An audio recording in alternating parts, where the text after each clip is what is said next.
Alô pessoal, eu sou o pastor Francisco e nós estamos aqui hoje com o nosso querido pastor Ribinha. Pastor Ribinha é pastor de uma igreja local, conferencista, e ele está aqui hoje para falar com a gente sobre o reino de Deus. Para a gente começar, pastor, eu quero lhe perguntar o seguinte: na sua visão, o que é o reino de Deus e em que áreas da vida humana esse reino se manifesta? O reino de Deus, ele se restringe apenas ao ambiente da igreja? Ok, primeiramente a alegria estar aqui com vocês e compartilhar desse assunto tão precioso. Eu acho que a grande confusão, pastor Francisco, está no conceito de igreja. Vamos começar por aqui. Na cabeça de muita gente, igreja é um lugar.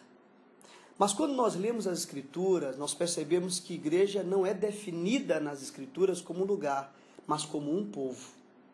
Quando o Paulo escreve, e isso a gente vai ver em todo o Novo Testamento, nas suas cartas, ele escrevendo e dizendo assim, e a igreja que se reúne em... Ou seja, a igreja não é o lugar, mas o povo que se reunia naquele ambiente. Partindo desse entendimento, aí vai mudar tudo. O que as pessoas precisam entender é que dentro de uma sociedade nós temos as chamadas áreas de influência. Nós temos a religião, nós temos a política, nós temos o empreendedorismo, educação e outras áreas de influência dentro de uma sociedade. E aí eu vou tocar num assunto que talvez seja o mais polêmico de todos.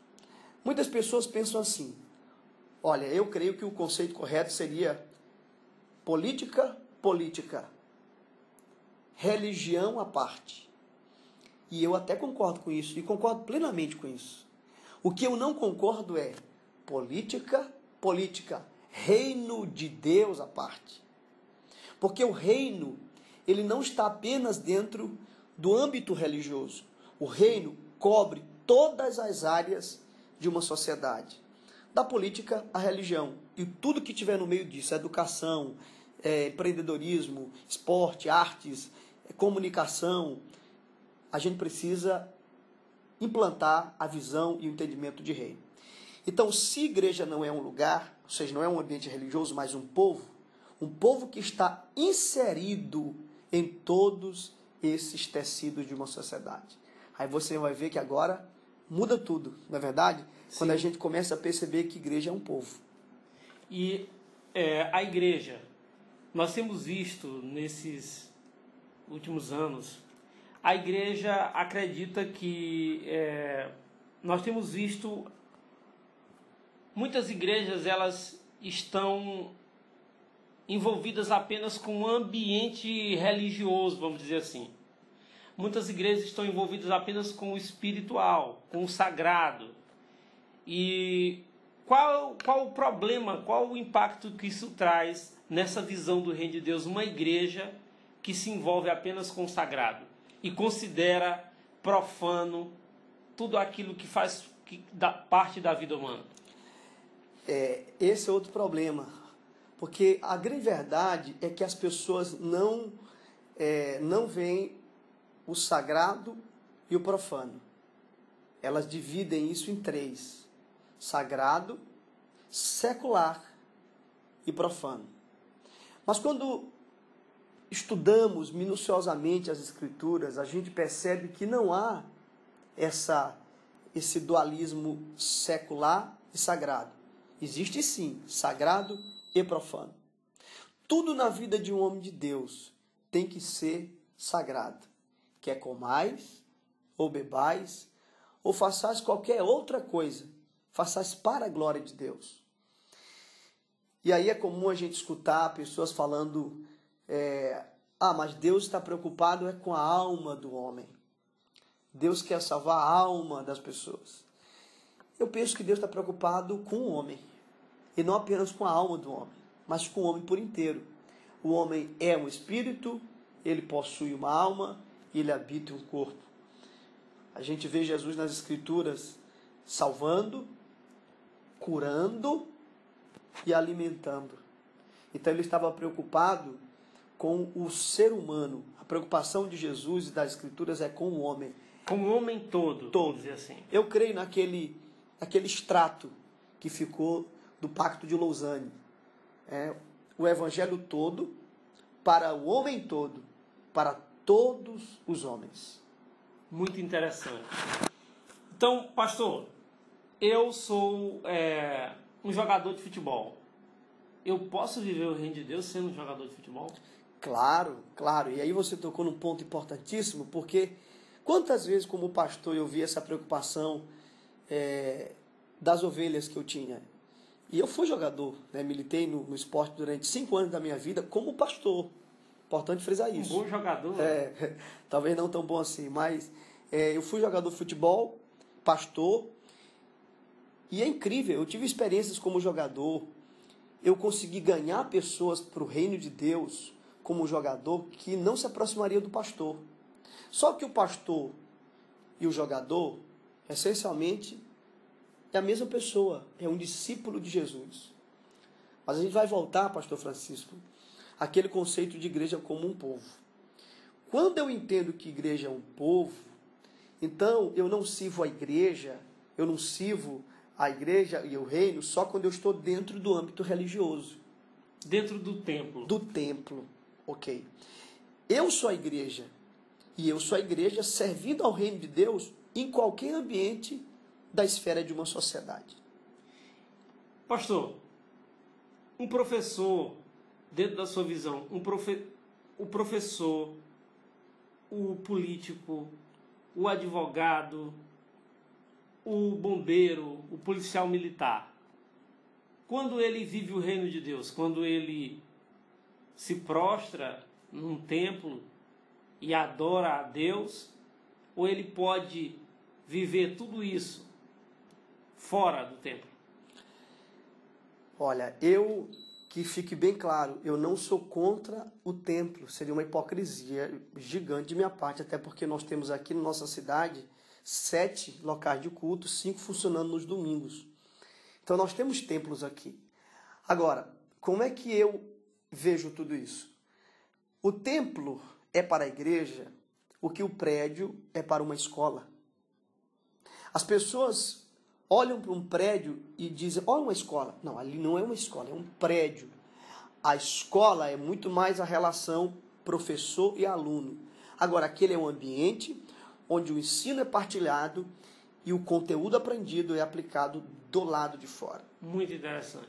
Então, o templo é importante, ele tem o seu papel. Mas a gente não pode limitar a nossa vida cristã às atividades dentro de um templo.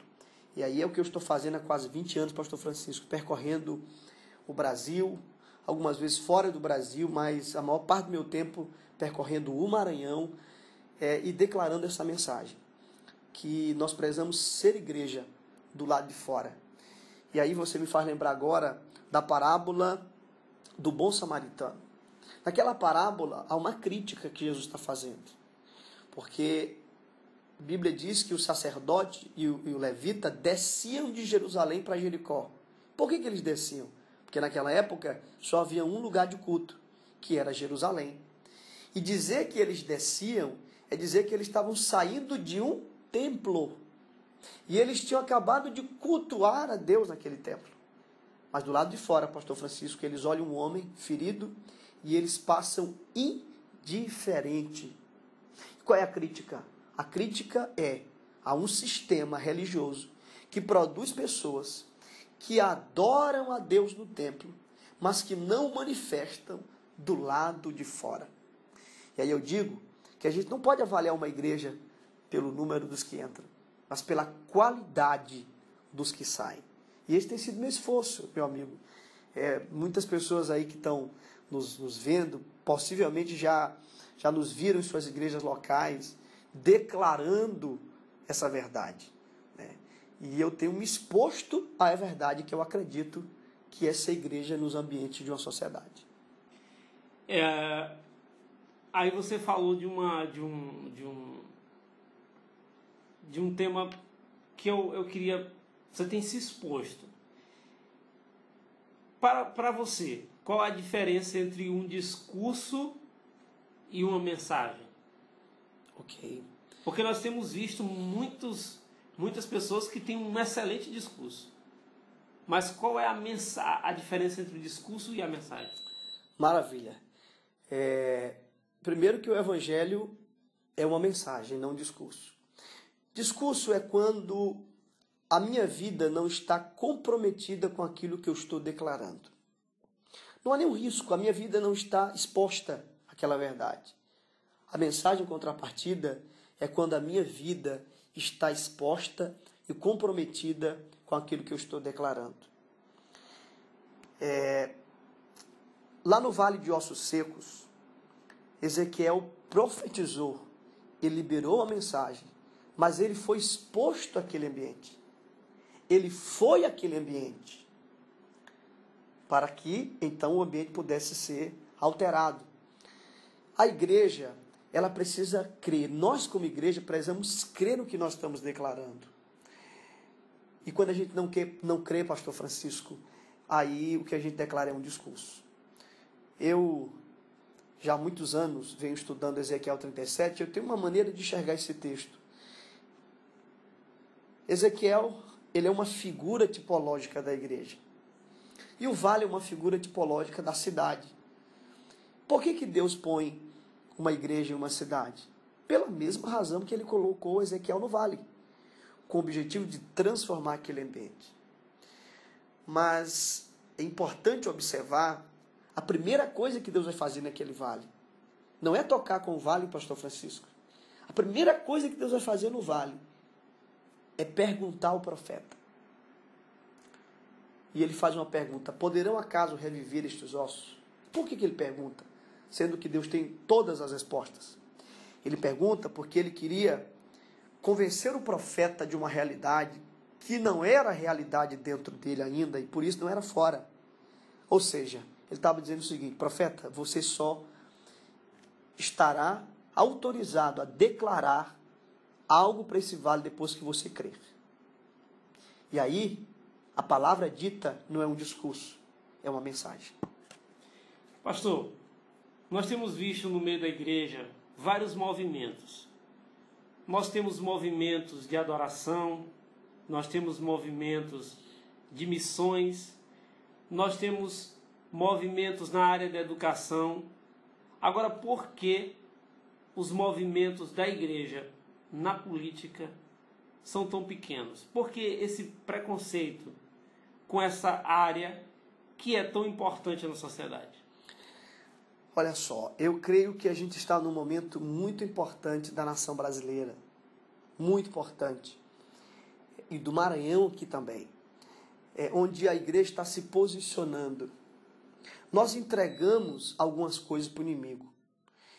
E é muito simples entender isso. Se as pessoas boas de uma comunidade, se as pessoas íntegras de uma comunidade não se envolvem na construção da sociedade, vai sobrar quem? É o que dizia o Luther King. O que eu temo, ele dizia, não é a corrupção dos corruptos. O que eu temo é a omissão dos bons. Interessante, meu pastor, que eu estava meditando ontem, foi até o tema da mensagem ontem na igreja que nós ministramos, e eu comecei perguntando assim: o que vocês acham que abre os céus? A dúvida ou a convicção? Aí todo mundo responde o quê? A convicção. Aí eu disse não é a convicção. O que vai abrir os céus não é a dúvida, claro que não, e também não é a convicção. O que vai abrir os céus é a verdade. Deus não tem compromisso com nossas convicções. Querido, com todo respeito a você, mas Deus não tem compromisso com as tuas convicções. Deus tem compromisso com a verdade da palavra dele. E ponto final. E muitas vezes a verdade da palavra de Deus vai ter que chocar e arrancar dúvidas do coração de alguns. Mas em outros, a palavra de Deus, a verdade, vai ter que tirar convicções. Porque tem muita gente convicta de coisas erradas. E a Bíblia é muito clara. A Bíblia diz que quando o ímpio governa, o povo geme. Quando o justo governa, o povo se alegra. A parábola de Jotão, a grande mensagem daquela parábola é contra a omissão. Se as árvores daquela floresta se omitiram, Por isso o espinheiro foi e governou sobre elas. Juízes capítulo 9. Leia depois, você vai entender essa parábola muito oportuna, sabe? Acho que é uma parábola para a gente estudar muito nesse tempo. Mas Deus está agindo. Eu tenho visto uma geração, uma nova geração, e quando eu digo nova geração, que fique bem claro, não estou falando nova na perspectiva de idade, ok? Mas de mentalidade. De uma nova mentalidade. Uma nova mentalidade. Tenho visto pastores aí de 70 anos de idade com esse entendimento. Não, a gente tem que colocar pessoas boas. E aí eu vou te falar o que eu penso sobre a política. Eu vejo que talvez o maior erro que nós cometemos foi estabelecer os chamados políticos de profissão. E quem são essas pessoas? Ou como elas atuam? São aquelas pessoas que não sabem fazer outra coisa. Elas só sabem fazer política. Tem muita gente assim no Brasil. Muito. E é por isso que na maioria das cidades do nosso país, a gente tem o quê? Uma, duas famílias que governam sobre ela há muitos anos, décadas e décadas, e você agora está me vendo, sabe bem o que eu estou falando. Por quê? Por causa dos políticos profissionais. Como é que eu vejo a política? A minha leitura, qual é a minha proposta esse novo formato de política? Temos dentro de uma sociedade vários profissionais. Nós temos educadores, nós temos advogados, nós temos profissionais da saúde, nós temos sacerdotes, nós temos esportistas e outros. A maneira correta seria qualquer uma dessas pessoas que tem suas profissões poderiam e deveriam consagrar suas vidas a servir o seu povo durante um tempo. E depois voltariam para suas profissões, dando oportunidade para que outras pessoas servissem também aquela sociedade. Mas nós estabelecemos os políticos de profissão. Isso foi muito ruim para o nosso país. E esse é o tipo de política que eu estou propondo. Um formato novo, um formato bíblico do que é a política. Pastor, você falou dos políticos profissionais, falou da omissão da igreja. O grande perigo qual o grande perigo da igreja permanecer omissa? Perguntaram ao Papa Francisco.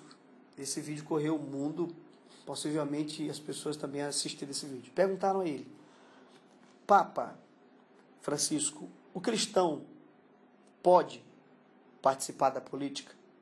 E ele disse algo incrível. Ele disse: não pode não, deve participar da política. Deve. Até porque se não participarmos, a gente não pode reclamar. Então, pastor Francisco, existe um pensamento que ele é orquestrado dentro do sistema da politicagem, não da política. Porque as pessoas dizem assim, a política é suja. Gente, esse foi outra contribuição muito ruim que a gente deu para o nosso país. Política é suja. Não. Agora, homens sujos tornaram a política suja. Esse foi o problema. E eu sei que eu não estou sozinho, nem você.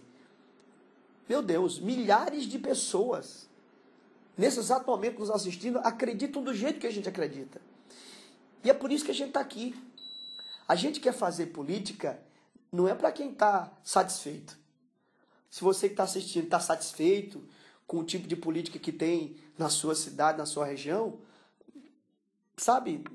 Mas existe um povo que não está satisfeito. Verdade. Que não está, que quer ver a coisa certa, correta.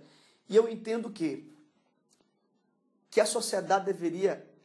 Olha como deveria ser o oposto do que acontece. O correto deveria a própria sociedade pressionar os homens mais íntegros de sua cidade ou do seu estado para se envolver em um processo político. Quem são as pessoas mais íntegras dessa cidade? Vamos fazer uma lista aqui. Vamos listar, tem o padre, tem o farmacêutico, tem o empresário. São pessoas competentes, de valores e íntegras. Pois olha, essas pessoas, ainda que não tenham histórico político, essas pessoas deveriam se envolver em um processo político. É assim que eu penso e tenho certeza que eu não estou sozinho no estado do Maranhão pensando desse jeito. Pastor, então você hoje decidiu criar um movimento do reino de Deus dentro da política. A mensagem que você carregou lhe levou até esse ponto? Ok, meu amigo, olha como é interessante. Realmente Deus, eu sempre acreditei na soberania de Deus. Sempre foi um ponto teológico bem resolvido dentro de mim. Só que nos últimos meses eu venho sentindo nas células do meu corpo a soberania de Deus. E aí eu vou compartilhar contigo e com as pessoas uma devocional que eu fiz. Eu estava lendo minha Bíblia em 1 Reis capítulo 17, quando o profeta Elias diz assim para a viúva: não temas. 2 capítulos na frente, pastor Francisco, vai dizer a Bíblia que Elias teve medo. Gente, quando eu li isso, desapareceu todas as outras expressões e ficou só essas duas. Elias diz à viúva: não temas, e Elias teve medo. Ele diz: não temas, e ele teve medo. Interessante. Muito. E eu fui orar, e Deus disse assim: eu quero falar com você sobre isso. E Deus me disse assim: meu filho, a mensagem que o homem prega é a verdade que vai ser cobrada dele. Se você, pastor Francisco, prega muito sobre justiça, um dia os céus e a terra vão cobrar isso de você. Se você que está me assistindo agora, prega muito sobre santidade, um dia os céus e a terra vão cobrar isso de ti. Aí Deus pergunta para mim: meu filho, o que você mais prega? Eu disse: meu pai, eu estou há quase 20 anos pregando sobre igreja fora do templo. Uma igreja que adora a Deus do lado de dentro, mas que manifesta Deus do lado de fora. E que está nos tecidos da sociedade, não apenas não se sujando, mas limpando, alterando o ambiente. E aí ele me disse: pois chegou o tempo dos céus e a terra cobrarem de você o que você está declarando há quase 20 anos. Eu lembro quando eu cheguei na minha cidade, eu não era conhecido como pastor, já era pastor. Eu regressei à minha cidade e as pessoas ainda lembravam de mim como jogador de futebol. Eu fui jogador de futebol e eu aproveitei aquela identificação e fui disputar os campeonatos da cidade. E eu lembro na época que eu fui extremamente criticado, especialmente pelos os religiosos, né? O pastor, em vez de estar pregando o evangelho na igreja, ele está jogando futebol. Mas na minha cabeça, a igreja não é um lugar, é um povo. E eu, pastor, estava manifestando o evangelho no esporte. Resumindo, hoje eu tenho 4 pastores da minha equipe local que eu ganhei nessa ida minha para o esporte.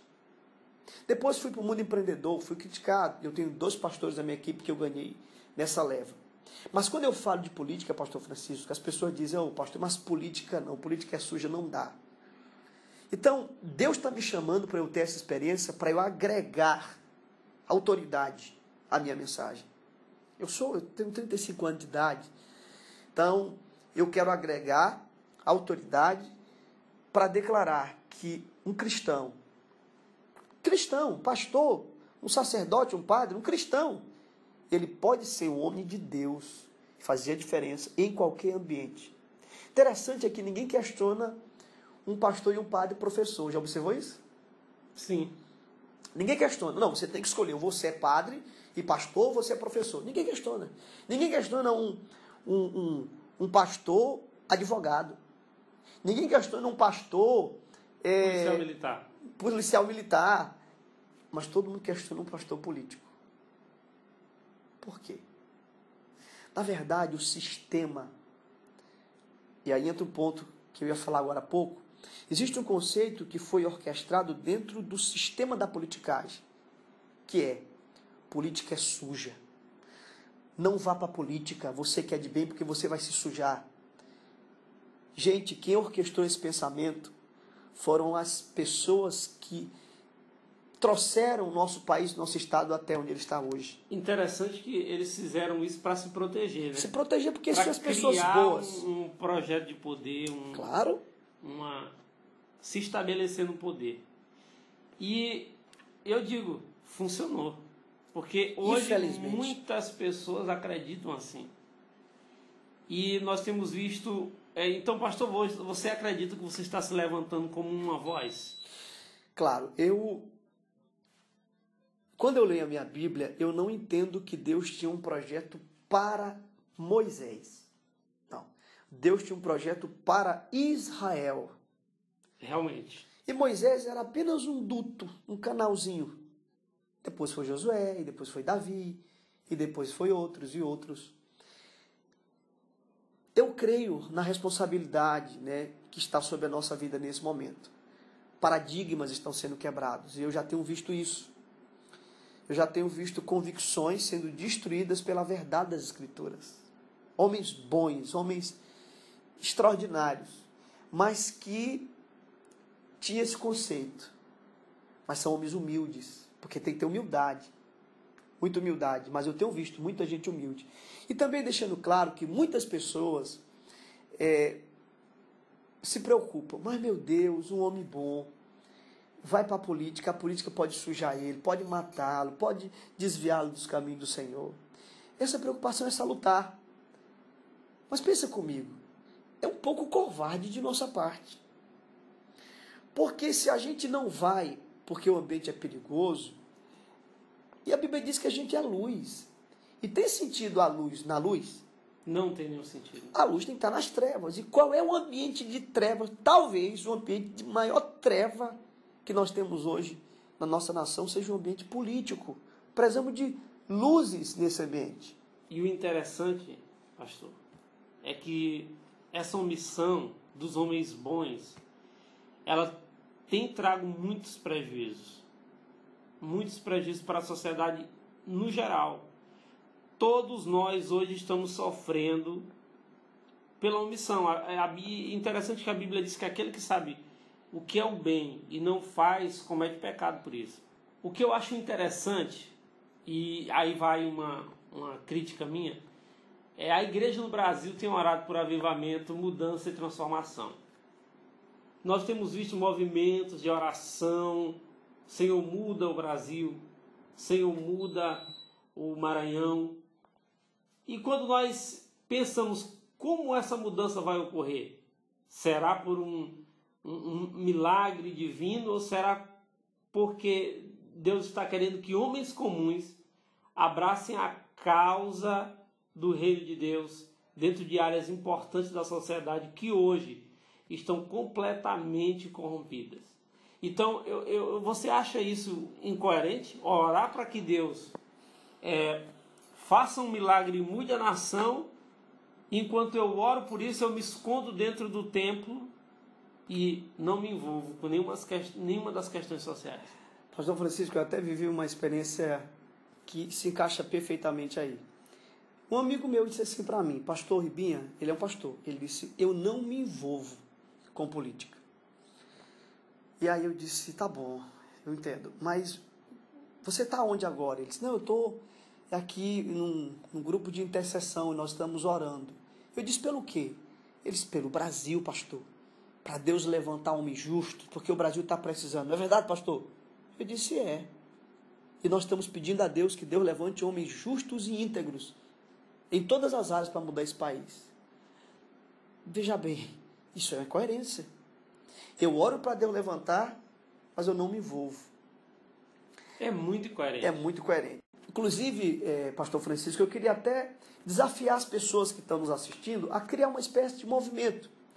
Cada um, na sua área de influência, a mudar essa realidade. Vamos provocar em nossas comunidades para que as pessoas boas delas se envolvam no processo político.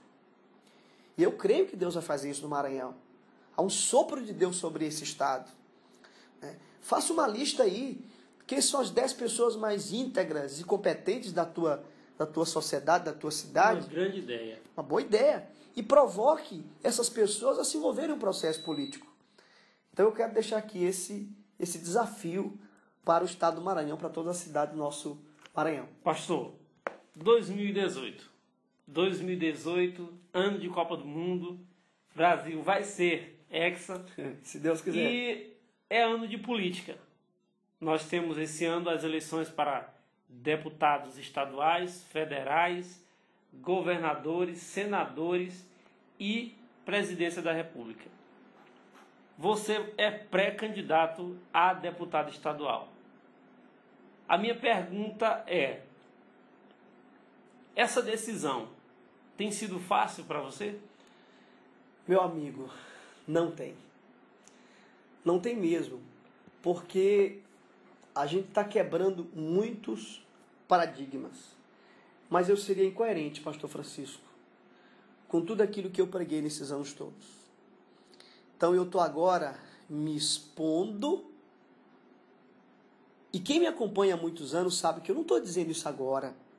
Não estou falando isso em 2018. Você me conhece há muitos anos. Eu tive o privilégio agora de estar pregando em São Luís. E um pastor que me conheceu quando eu tinha 18 anos.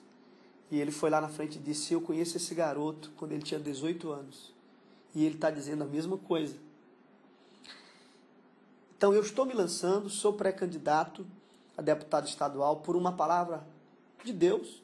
Isso não faz sentido para alguns, mas para muita gente faz. Muita gente está me ouvindo, entende isso. Eu preciso deixar isso claro. Para mim faz muito sentido. E sou também pré-candidato porque eu acredito nesse novo formato. Qual o novo formato? Que a gente não tem que botar políticos profissionais. Por isso que em nossas cidades a gente tem uma ou duas famílias governando sobre elas há muitos e muitos anos. É 1, 2 sobrenomes. É assim, eu acho que em 90% das cidades do nosso estado. Isso precisa mudar. Mas vai mudar como? A partir de nós. A partir da nossa mentalidade. Entendeu? Você acredita que o Maranhão está precisando de novas vozes na política? Creio muito nisso. E seria pretensão achar que eu sou a única. Claro que não. Nós temos muitas pessoas se levantando e outros vão se levantar. Por quê? Porque eu acredito que não há avivamento sem avivamento. A mente da igreja, dos cristãos, está sendo alterada. Os cristãos estão decidindo, pastor Francisco, se envolver com a sua comunidade. E aí falando algo que o Mário Sérgio Cortella diz em um dos seus livros. Ele vai explicar a palavra político. De onde vem a palavra político? A primeira vez que alguém cita esse vocábulo foi 500 anos antes de Cristo. A Grécia era um império, mas apesar de ser império, eles tinham os grupos e davam a eles a capacidade de escolher uma pessoa que pudesse chegar ao governo para buscar os interesses daquela classe. E aqueles que queriam participar desse processo, eles chamavam de político, de onde vem polis, cidade, todos. Né? Muito interessante. Só que aí o mais interessante foi a palavra que eles criaram, proposto, a palavra antônima político. Político para descrever aquele que queria se envolver. Mas aquele que não queria, não, eu não quero, eu estou muito preocupado, eu tenho minha sinagoga, eu tenho as coisas do templo, eu tenho minha vida, eu tenho minhas coisas. Aqueles que não queriam participar, você sabe como que eles chamavam? Idiota. Que coisa. Idiota. O prefixo id, que significa próprio. Então, idiota, aquele que se preocupa consigo, sua família e suas coisas, e sua religião. Político, aquele que se preocupa com todos. Quando Paulo chega em Atenas, diz a Bíblia que o espírito de Paulo se revoltou com o que estava acontecendo com a cidade de Atenas. E a palavra grega lá é polis. Não diz a Bíblia que Paulo se revoltou com o que estava acontecendo com o seu templo, mas com a sua cidade. Eu creio que Deus está levantando no estado do Maranhão homens, líderes, que estão se preocupando com suas cidades. Não só com seus templos, com suas denominações. Outra confusão, muita gente tem dito assim, pastor, mas o senhor não está largando o seu ministério. Querido, meu ministério não é com o meu templo. O meu ministério não é com a minha cidade. O meu ministério é com a minha nação. O meu ministério é com o meu estado. Esse é o meu ministério. Quando eu saio da minha cidade, vou pregar em outra cidade, e eu vou servir ao reino de Deus, seja na educação, no empreendedorismo ou na política, esse é o meu ministério. Porque eu sou a igreja. A igreja não é um lugar. E eu, igreja, sirvo ao reino quando estou pregando como um pastor e quando estou no âmbito empreendedor ou no âmbito político. Pastor, é assim que penso. Como eu disse, nós estamos à véspera de uma eleição e as pessoas vão escolher os seus representantes. Na sua opinião, você acha que a igreja tem que continuar orando e esperar que Deus levante? Ou se esse é o momento oportuno para que essas pessoas se levantem? Se é urgente essa necessidade? Paulo dizia o seguinte: de Deus somos cooperadores. Santo Agostinho dizia: ore como se tudo dependesse de Deus, mas trabalhe como se tudo dependesse de você. Ou seja, existe a parte divina e a parte humana. Anjo não vai votar, amigo. Quem vai votar somos nós. E eu quero também deixar uma dica aqui muito importante. Eu que agora estou nesse tecido chamado política, tenho escutado de muita gente os chamados políticos experientes. Eles dizem assim: primeiro, política se ganha com dinheiro. Primeiro. Segundo, política se ganha com reduto. E eu acho essa uma palavra tão da ideia de curral. Eu vou te pedir duas coisas. Primeiro, não venda seu voto. Política não se ganha com dinheiro. Política se ganha com voto. E a maioria das pessoas usam o dinheiro para ter o voto. Nós não. Nós iremos usar a verdade, valores, propostas e propósito. Quem entende reino de Deus sabe o que é propósito. Estou indo para esse ambiente com um propósito, com propostas, mas com propósito. E a outra coisa importante é: não deixe com que as pessoas vendam o seu voto. Está acontecendo muito isso. Os políticos de profissão, pastor Francisco, o que eles fazem? Eles não têm propostas, eles pegam o líder de uma comunidade, e eles fazem propostas, muitas vezes baseadas em interesses fisiológicos particulares, e compram aquela pessoa para que aquela pessoa leve todas as pessoas que ela lidera. Não aceite ninguém fazer isso com você. Pelo amor de Deus. Eu sou pastor de uma igreja. E eu quero dizer isso como pastor. Eu sou extremamente contra. O voto é particular, é pessoal. Vote em quem te representa. Vote em quem você acredita. Vote nas pessoas que você entende que pode gerar uma mudança. Uma revolução, uma transformação. Porque esse é o sentimento que está surgindo agora no coração do maranhense. Agora, se você está satisfeito com a saúde que você tem, se você está satisfeito com a infraestrutura, se você está satisfeito com a educação, vote nos mesmos. Mas se você não tiver, eu te convido a esse novo formato da política, a não votar nos profissionais e não vender o seu voto, e não deixar com que ninguém venda também você, ok? Eu acho que bem a gente já começa a mudar muita coisa nessa nação e nesse estado. Pastor, você disse durante 20 anos você tem pregado o evangelho, essa mensagem, que a igreja ela tem que operar fora do tempo. Hoje, você, sendo a resposta da sua mensagem, decidiu se envolver num processo político como pré-candidato a deputado estadual. Agora eu pergunto a você, as lideranças das igrejas por onde você passou, qual tem sido a resposta? A pergunta é: você tem tido respaldo dessas grandes lideranças do Maranhão para estar nessa posição que você está? Interessante, pastor Francisco. Como é um conteúdo que eu trabalho já há muitos anos, a resposta das pessoas me surpreendeu positivamente. Por quê? Porque eu sei que é um ambiente pantanoso, espinhoso, mas a impressão que eu tenho, meu amigo, é como se Deus estivesse indo na frente. A gente começa a compartilhar e as pessoas: pastor, eu pensava diferente até um tempo atrás, mas agora eu estou pensando assim. Sabe, a gente tem que mudar mesmo, a gente tem que botar novas pessoas, e são as pessoas mais íntimas. Tá todo mundo cansado. Cara, é impressionante isso. Dos pastores jovens aos pastores de idade. Se eu te falar que todos pensam assim, claro que não. Mas eu te afirmo, a maioria dos pastores do Maranhão estão livres. Livres para declarar esse novo entendimento, dispostos a se envolver na construção do seu Estado, deixando o conceito de idiota, né? E passando a ser político no sentido mais inteiro e correto e semântico dessa palavra. Então esse é o momento. Deus está agindo.